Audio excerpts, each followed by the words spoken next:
చిత్తూరు జిల్లా నగిరి సమీపంలో తిరుపతి చెన్నై హైవేలో ఆదివారం రాత్రి ఘోర రోడ్డు ప్రమాదం సంభవించింది.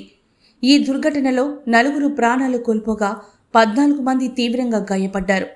తమిళనాడులోని అరక్కోణం నుంచి తిరుపతికి వెళ్తోన్న ఓ ప్రైవేటు ప్యాసింజర్ బస్సు ఆదివారం రాత్రి 9:30 గంటల సమయంలో నగిరి పట్టణం దాటాక ముందు వెళ్తోన్న వాహనాన్ని ఓవర్టేక్ చేయబోయింది.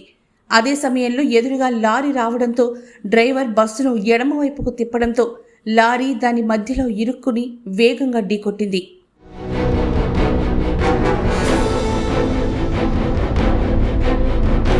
లారీ బస్సును ఢీకొన్న దాటిలో బస్సులో ఉన్న ప్రయాణికులు సీట్లతో పాటు ఎగిరి రోడ్డుపై పడ్డారు. బస్సులో కుడివైపున అద్దాలు పగిలిపోయి రోడ్డుపై చెల్లాచెదురుగా పడటంతో హైవే రాకపోకలు నిలిచిపోయాయి. ఈ ఘటనలో తిరుపతి జిల్లా వడమాలపేట మండలంలోని సీతారామపురానికి చెందిన పార్థసారథి నాయుడు, రాజేంద్ర నాయుడు ప్రాణాలు కోల్పోయారు. వీరు తిరుత్తణిలో జరిగిన పెళ్లికి వెళ్లొస్తున్నారు. వీరితో పాటు తిరుపతికి చెందిన ధనుష్ అనే 10 ఏళ్ల బాలుడు, తమిళనాడు రాష్ట్రం తిరుత్తణికి చెందిన కుమార్ మృతి చెందారు.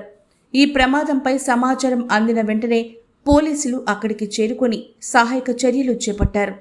డీఎస్పీ మహమ్మద్ అజీజ్, సిఐ మహేశ్వర్ తమ సిబ్బందితో కలిసి గాయపడిన 14 మందిని నగిరి ప్రభుత్వాసుపత్రికి తరలించారు. ప్రమాదం జరిగిన ప్రదేశానికి హాస్పిటల్ కూతవేటు దూరంలోనే ఉండడం, రాజీవ్ నగర్లో ప్రైవేట్ అంబులెన్సులు అందుబాటులో ఉండడంతో మృతుల తీవ్రత తగ్గింది. ప్రమాదం జరిగిన వెంటనే రాజీవ్ నగర్, బీసీ కాలనీ వాసులు సకాలంలో స్పందించి బస్సులోని ప్రయాణికులను రక్షించారు.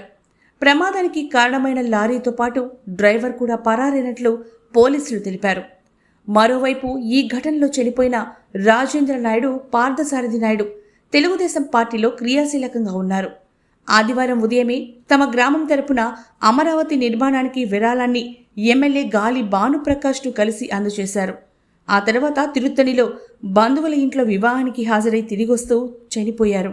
వారి మరణంపై ఎమ్మెల్యే గాలి భానుప్రకాష్తో సహా టీడీపీ నేతలు, గ్రామస్తులు దిగ్భ్రాంతి వ్యక్తం చేశారు. లారీ వస్తుంది, పోతా ఉంది, కారు వస్తుంది, ఓవర్ స్పీడ్ వచ్చి కటింగ్ చేశాడు. ఎవరు? బస్సు ఓవర్ స్పీడ్ కటింగ్ అయ్యాడు. వాళ్ళు బ్రేక్ కొట్లా సైడ్ తీసుకుని వెళ్ళారు. ఈ లోపల లారీ ఏదో సైడ్ మాకు కొట్టింది కూడా మాకు ఏం అర్థం కాదు.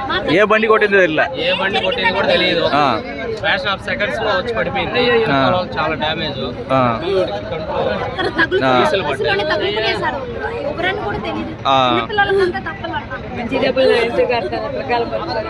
పడ్డాయి.